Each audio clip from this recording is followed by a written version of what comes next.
Hello everyone! I have been playing with paper and string lately and glue to make a bunch of funky papers, which I'm calling my lacy papers or my netting papers. You want to see how I do this? Then stick around.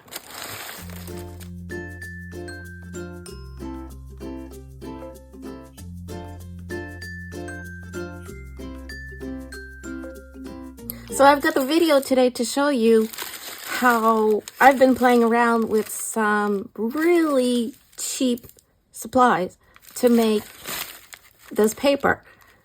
So we're going to start by the end, by the finished product, and then we're going to go to the how-to. After letting this dry overnight, here is the result of the lacy paper with some repurposed tissue paper and some twine this is hemp twine from Hempteak. And here's another Hempteak hemp twine that I used. Yeah, Hempteak. And yeah, this is the white one. So the white one, HS20C0WHT. And I had laid it over a non-sticky surface, which in this case is a cereal bag liner. The liner that comes inside the cereal box that holds the actual cereal. And to show you, like, it just peels off quite easily. There's a few spots where it's stuck a little bit, like there, but that doesn't bother me. The whole point of this is to make a paper that looks more lacy, that looks like an expensive art paper that you would buy in the art store, but that I made for pennies. I start with a non-stick surface such as this repurposed plastic cereal bag liner, and then I prepare a brush to use for this. I use a silicone basting brush from the dollar store and a pot of water, and I'm using this pot that is sold for washing dog paws.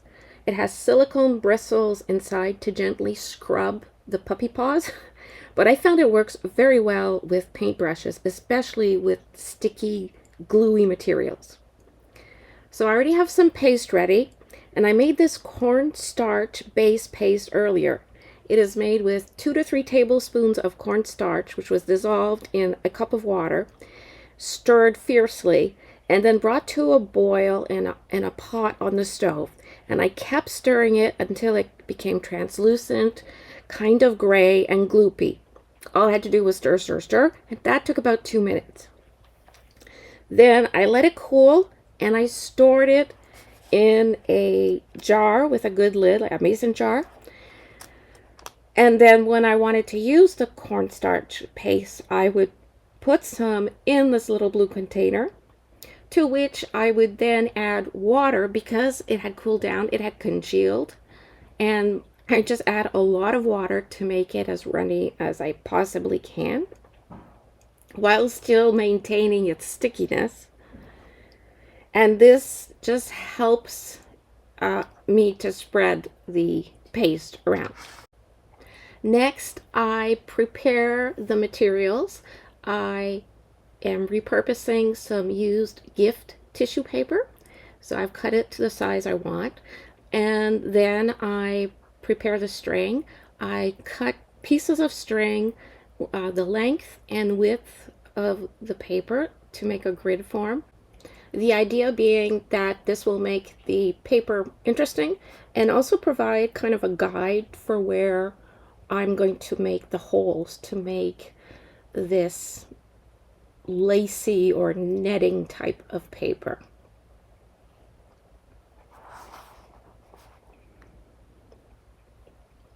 So as you can see, I cut a lot of pieces of string. That just random amounts. I can't say there's a right amount or a wrong amount, just as many as I felt like it. And then I'll be ready to assemble this artsy type of paper. And this type of paper can be used as background. It can be used as focal point, and it reminds me a lot of some papers that I would see in art supply stores that are of different textures, but are usually sold in very large sheets and for quite a lot of money. Actually, they're usually quite expensive.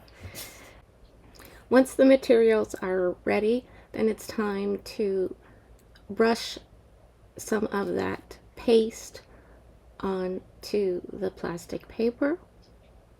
I've also found that I could use a starch-based paste that is sold commercially, such as Nori paste or Yes paste, to do this project. However, for me, those pastes are very expensive, and I am just playing right now, so that's why I went and made my own cornstarch paste. So I brushed a generous amount of paste all over the plastic cereal bag liner. Then I placed one layer of tissue paper, and some people will place one or two layers. It's really up to you. I'm just playing around with this, and I was satisfied with the one layer of tissue paper. I then go over with the brush to make sure that the paper is really wet and ready to receive the twine pieces next. As you can see, I wasn't very careful, and the tissue paper tore in some areas.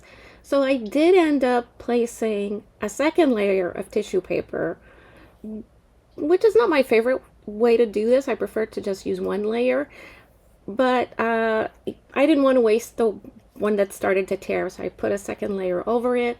And I could have also just patched the areas with some pieces of tissue paper because it sticks on very easily. So I'm re-wetting the layers of tissue paper so it will be ready to receive the pieces of string, which I start applying, and I just place them down, try to get them to stay in place by pressing on them lightly. I lay several strings horizontally, and after that I lay strings vertically. Now, using the string is optional. There are many papers that won't have string going through them, and they still look fabulous. But this is just one method. There are just so many methods that could be used to make our own artsy papers. Now, after some fiddling around, or much fiddling around with the strings, trying to get them to lay straight and not blow off whenever I move around, I cover the top with another layer of the tissue paper, and I press down because I want this top layer to become saturated as well. I want to make sure that the paper and the strings really glue together. So that's why I'm gently tapping with my little silicone brush and making sure that everything is wet and that the strings are really pressed down and sticking well between the layers of paper. After I made sure that everything's saturated, I can do several things. I can leave the paper as is and let it dry and keep it like that, or make holes in it once it's dry, or sometimes I make holes in the paper while it's wet because I like that look too. As I'm making these holes, I am being careful not to get too close to the strings so the strings remain covered and the paper doesn't fall apart. Once I'm satisfied with the holes I've made, all that's left to do is just to let this dry. And I like to leave my papers to dry for several hours or overnight, so I just don't have to think about it. And when I come back to the dried paper, I can choose to further embellish, further distress it, or just to leave it as is and wait for whatever project and decide then what I'm going to do with my arty papers. One important thing I should mention is that once you are done using the paste, it's important to keep it in a well-sealed container and preferably refrigerate it. It will last a little bit longer that way.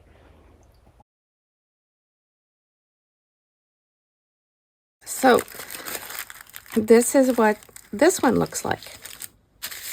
This is what it looks like when I make the holes in advance. Now what's fun, what I think is fun about this is all the texture. You get these raised edges around the holes. And I actually like that. I like the way that looks. And this would make a great journal cover, you know. This is a composition notebook. This is too big, but you know, get the idea. You cover a journal with that. So that. Now let's take a look at another paper that I did not put the holes in while it was wet, so you can see the difference. So this paper, this one is essentially, it's the same supplies that I used to make this paper. Blue tissue paper and some twine. Now this twine happens to be a natural twine that I purchased at Dollarama, very inexpensive. This is the craft twine I use that I purchased at Dollarama. It's 328 feet on here for 100 meters, and I paid $2.25. And I did not make any holes in this while it was wet. I wanted to see what it would be like to make holes once it was dry. And to look at it this way, it's kind of a fun paper just on its own. You don't have to make holes in it, but if you're making this for the purpose of making a lacy paper, then you do want to have the holes. So that's what it looks like without making holes. It's pretty flat except for the strings, and this is what it looks like when you make the holes while it's wet. You can see the texture. So now the next step here is to make holes, and I guess there's no right or wrong way to make holes. I figure I could use either some sort of pokey tool maybe to make holes.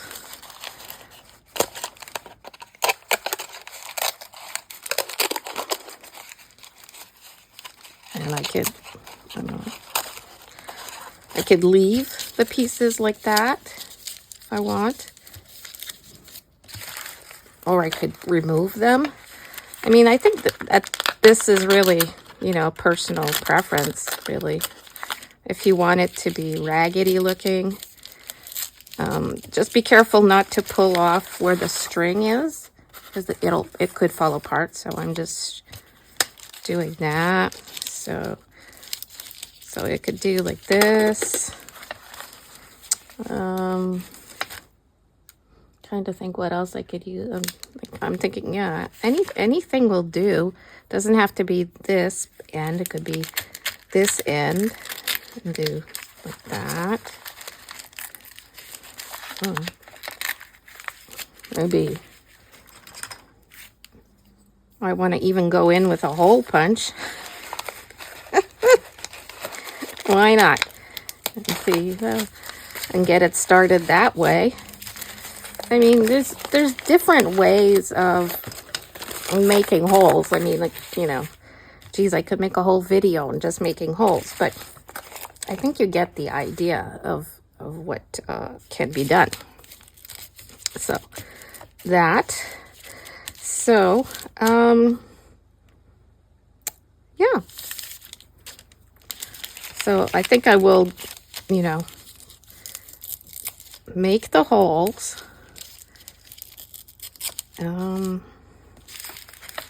And then decide if I want to add paint or color or anything else to it.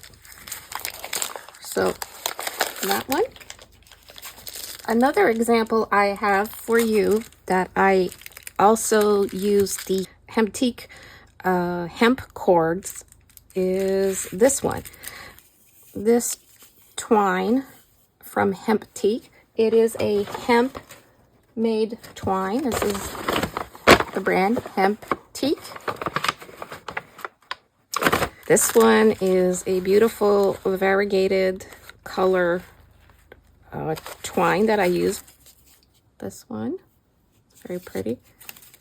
And this one is, I have a barcode number here, 910370937.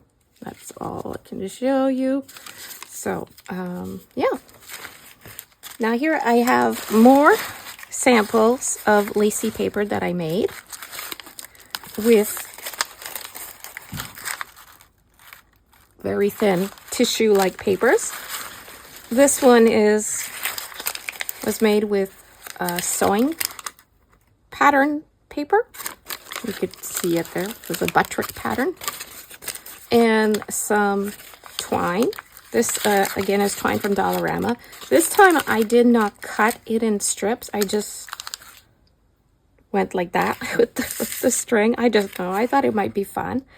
I made some holes while it was wet to see what it would be like. And I didn't make holes in every space because I wanted to see what it would look like. And so this is how it turned out. And I haven't added anything to this. And this one I'm tempted to add some inks to it to maybe make it even more vintage looking. Here's another sample with napkin liners and a little bit of watercolor. Here's another sample with napkin liners and some embroidery floss. These were all scraps that I keep in a jar, and with some watercolor. So now this is ready to be, I could make holes in this, make this into lacy paper, or I can use it as is. This is my jar of thread bits. So after any type of sewing project, whether it's hand sewing or machine sewing, this is obviously from, these are pieces of embroidery floss. With this paper that I made. And I did not make the holes on this paper either, this lacy paper. But maybe I will make holes after.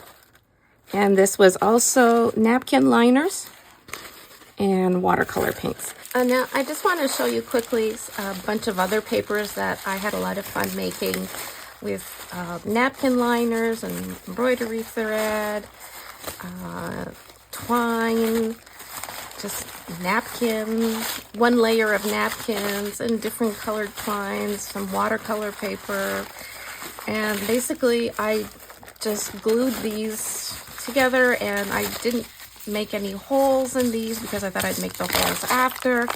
So yeah, there's so many possibilities to make these fun art papers that we can use for collage work, mixed media work, background papers, focal papers, to use to cover journals, let's say, even maybe to make dimensional art. I mean, this, you know, could be a lamp, kind of a lamp shade, I should say. There's, you know, all sorts of possibilities to use this for.